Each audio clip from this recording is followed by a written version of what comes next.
Rajkot local crime બ્રાન્ચે પ્રતિબંધિત oxytocin ઇન્જેક્શનના મોટા જથ્થા સાથે ધોરાજીના શખ્સની ધરપકડ કરી છે। રાજકોટ લોકલ ક્રાઇમ બ્રાન્ચે પ્રતિબંધિત ઓક્સિટોસિન ઇન્જેક્શનનો મોટો જથ્થો ઝડપી પાડ્યો છે।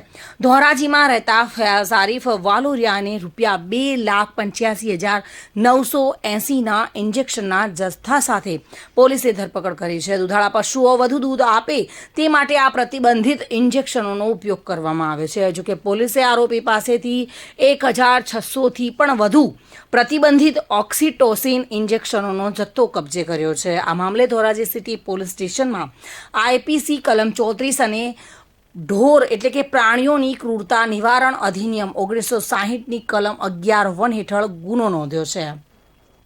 દુધાળા ઢોરમાંથી ખેંચવામાં આવતું દૂધ પીવાથી આડકતરું ઝેરી શરીરમાં પ્રવેશે છે અને એક મેડિકલ રાજ્ય સ્તરના અહેવાલ મુજબ આ દૂધ પીવાથી પુરુષોમાં નપુંસકતાનું પ્રમાણ વધે છે અને સાથે જ મહિલાઓમાં લગ્ન બાદ ગર્ભધારણ વિલંબમાં પણ વધારો થતો જોવા મળે છે। પુરુષોમાં જોવા મળતો છાતીનો ઉભાર, છોકરીઓમાં નાની ઉંમરમાં પરિપક્વતા જેવા લક્ષણો ઓક્સિટોસિનથી મેળવાયેલા દૂધ પીવાના કારણે થતા જોવા મળે છે અને જેના કારણે જ પોલીસે અનઅધિકૃત સાથે એક શખ્સની ધરપકડ કરી છે।